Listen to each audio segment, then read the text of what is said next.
Good morning. Good morning, YouTube. Andy and I are just recognizing that we both have on the same tops that we had the last time. We do have I have a more varied wardrobe. We're just apparently we have the things we like. Well, this is a sweatshirt. It's winter. Just staying warm. This is a pumping top, nursing top. So I knew I was going to have to pump on this trip. Oh, there's that. So we are headed to Maryland this morning. We do have Isadora, who is currently enthralled with her little dangly things. And we've got Sir William there in the back. He's on his iPad. Well, why do you like to sit in that back seat as opposed to the middle seat?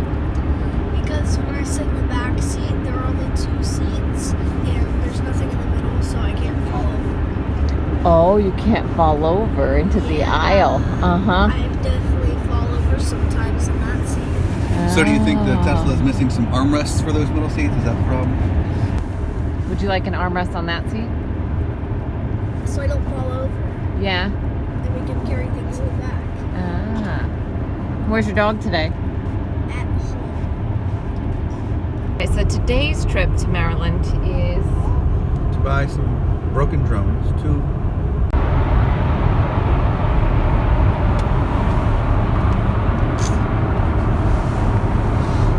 Cruising down the street in my 6'4". Alright, sorry. Wrong song. Talking about autopilot here. So when you're driving on autopilot, you have to keep some tension on the steering wheel. If you let your hands off the wheel, it's going to yell at you every once in a while and say, hey, apply light pressure to the steering wheel, just so it knows your hands are on the steering wheel. If you fail 3 times in a trip, it cancels autopilot. Good move there. Now, people try to defeat this. They put an orange on their steering wheel, they put a little 5-pound weight. Well, there's even this contraption over here that attaches to it. It's called like Autopilot Buddy or something like that. Yeah.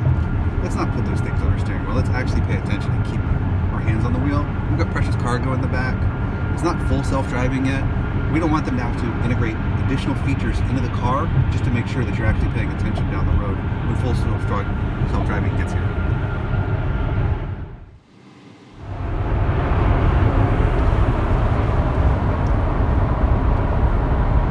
So where we're headed in Maryland here is down here below Prince Frederick. There's no chargers in this area. There's some J1772 adapters, but we're trying not to stop and use those. That'll take a little while to charge. So on our route, we had the 2 superchargers, one in Springfield and one here at National Harbor. We're skipping that National Harbor one because, first off, it's 27 cents a kilowatt hour, a little bit more expensive than usual, but it also has parking fees that apply. So we got to pay to get in the garage, and then we got to pay higher rate to charge. And it only has 72 kilowatt max chargers. So instead, we've decided to go to Springfield, where we're going to stop at the 150 kilowatt max chargers here at 24 cents a kilowatt hour, and there's no parking fees. So the trip had us getting back for a round trip to Maryland, back to be about negative 21%. So we're going to stop here at Springfield. We'll get about 30%, give us a little buffer along the way. Of course, my driving style will increase our range because I don't use as much as it usually predicts, and we'll see how we do for the day. Coming from driving a lot of different ICE vehicles, I always try to beat the GPS. And you know what? Going those 5 extra miles per hour over the speed limit, you really, really ever beat the GPS. Maybe by a couple of minutes. Now, I do the speed limit, which is safer, conserves electricity, and I try to beat the estimated percentage at my destination everywhere I go. I noticed that you changed from estimated miles to percentage battery. Why is that? Well, driving a Tesla, you have to have a different mindset. You start thinking a little differently about how things are going, right? The miles is always an estimate, and it fluctuates. This is an actual representation of how much battery charge you have left. So we're worried about how much charge we have, just like your cell phone. When you look at your cell phone, you're like, I have 83% charge on my cell phone. That's good. When you get near a charger, you plug it in. Same thing with a Tesla. I've got 65% charge. When I get near a charger, guess what? I'm going to plug it in. You got to start thinking about it differently. I know how far I have to drive, but how much battery am I going to consume to get there is what I really need to know. Now, if you look, when it tells you, when you're driving somewhere, it tells you what your charge percentage is going to be there. It's estimated, of course, right? It doesn't say how many miles it's going to be. This is how many miles it's going to take to get there. This is how many minutes it's going to take to get there.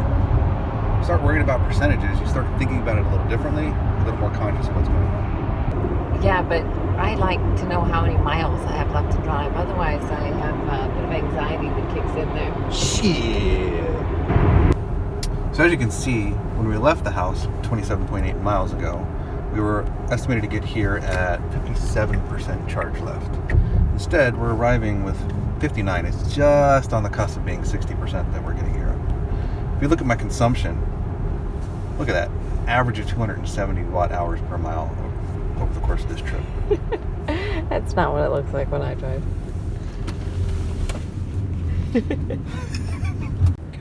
All right, so here we are at the supercharger. It's slowly starting to ramp up here a little bit. We've put in our destination in Maryland here. It says we'd get to that at 27%. And to get back here, now we'd get back at -6%. So what we're gonna do is we're gonna give ourselves a buffer. We'll try to get it so we get back to here at about 15%. So we'll let it charge here for, I don't know, 20 minutes or so, see what it looks like, and hit the road. Maybe stop back here on the way back where our battery will be a lot lower and it'll be charging a lot faster.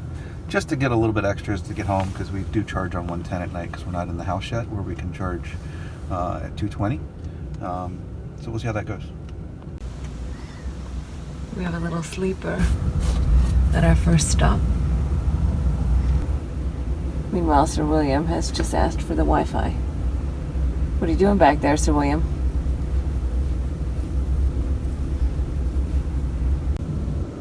Babe, Yeah? backgammon? You want to lose?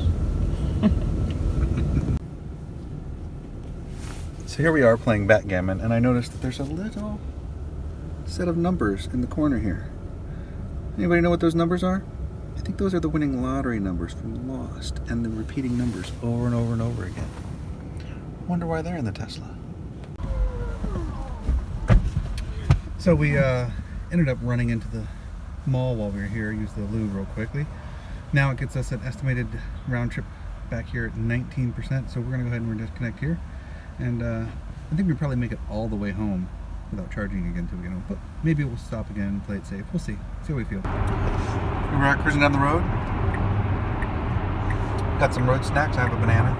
I think you have a clementine. We've got some almonds here in our stasher bag. I like this stasher bag. It's like a pop-up one, so I can kind of sit here in the middle. You can get some quick almonds out of it. It's better for the environment because it's all silicone.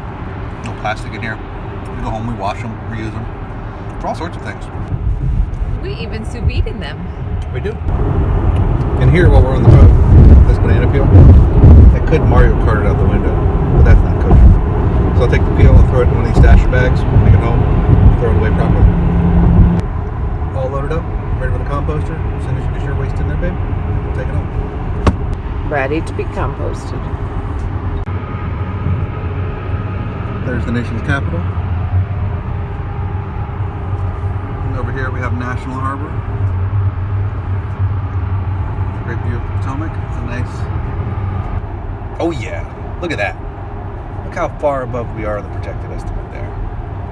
That's because our consumption's been nice and steady, way down here below the rated average, 238 watt hours a mile. We can go forever. Okay, not forever.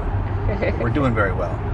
Our round trip estimate back to that supercharger is out now at 28%. When we left there, you remember it was 19%. We can totally get home on 28%. We don't have to worry about stopping the supercharger. Plug her in, let her suck off that 110 all night long. Hey, honey, I think that guy in front of us is a fan of the Zac Brown Band. I would not say a fan, I'd say a fanatic. I would also say that the Zamley on the back window, in true Maryland tradition, is in the Maryland state flag. I don't know any other state that does this. Maybe you guys out there like that Maryland state flag, just like everybody else who lives in Maryland. I don't get it. If you don't live here, I don't know. It's not that nice of a flag. I don't know. I like the Ohio flag. Thinking maybe some t-shirts. Maybe I'll put a big Ohio State flag on the car. You mean the Ohio State? No, the flag, like the Ohio flag. like the state flag, not for the Ohio State. Yeah, the Because state we've got to be flag. distinguishing. No, which state, flag we want to put up? The state flag. What's on their flag? It's like a kind of a pendant shape, and it's got some stripes and like a dot with a, yeah. How about we put up an American flag? American. No, American. American. Alright, so we just picked the drones up from the guy. I talked to him a little bit about what was going on with them and the challenges he'd had with them. And he had the one, and the gimbal wasn't working on it, so he tried fixing it, and then it was above his pay grade. So he found another one on the internet, and it was about a 3-hour drive away. So he was getting a pretty good deal, getting it for a couple $100. And 2 hours into his 3-hour drive, the guy messages him and says, well, I'm trying to update the firmware on the drone, so, you know, it'll be all up to date when you get here. And he says, okay. And so he gets there, and the guy lives in a townhouse complex, and so there's no video coming off the drone. And he says, oh, well, you know, it must be because there's all these townhouses around. So the guy's thinking, okay, well, you know, I live out here in the country, so I won't have this problem when I get home. And that's really not the problem. And the guy was probably just trying to make up excuses. So he ended up picking up the drone for about $100. He gets it back home, and so he's been trying to mess with it for a couple hours a night, and it's still above his pay grade to figure out what's going on with the video problem. So he was originally doing the drones because out here in Maryland, there's a lot of car shows and whatnot, and he was going to fly it around and try to edit video clips for the people at the car shows and try to make some money that way. But it's just above his pay grade to fix these drones, so he's just trying to cut his losses and let go. So we'll get him home, see what we can do to get him running. So we're getting ready to head back home. We have to make a quick stop at the grocery store on the way home, so we're just going to go to the grocery store down the street. But as you can see, we have an estimated 12% when we get to the grocery store, so that's great because it's only like a mile from the house. So no big deal there. We don't have to stop at a supercharger on the way home. Like I said, we'll get home, plug in that 110, let it just trickle charge all night long. I just need to get me to the office in the morning where I get to plug into the free charger at work. Gives me about 20 miles an hour. Look at that. Oh yeah. 23%. Remember, it was 14% when we started this trip back home, and now it's at 23. That's what I like to see. And look. You see that sign up ahead? Welcome to Virginia. Woohoo! Woohoo! Oh shit. 24. Look at that. We're just about back home. We've driven 84 miles since picking up the drones. We had an estimated charge of 14%, I believe, when we got back, right? Yeah, I think so. I can't remember. And now we have 27% battery left. We've got 2 miles to go. So that's what I'm talking about by beating that estimate. Had I not had the whole family in here, somebody with major range anxiety, this just shows I actually could have made the entire trip to get the drones and back without stopping at that supercharger this morning. But I had the family, don't want to leave it to chance. We'll stop, spend $4.08 on some supercharging, and make the trip. Good day. Now let's just hope that he actually can get these drones fixed. I guess you're gonna have to tune into A, the fixing of the drone video, and B, flying the drones. Love you. Love you.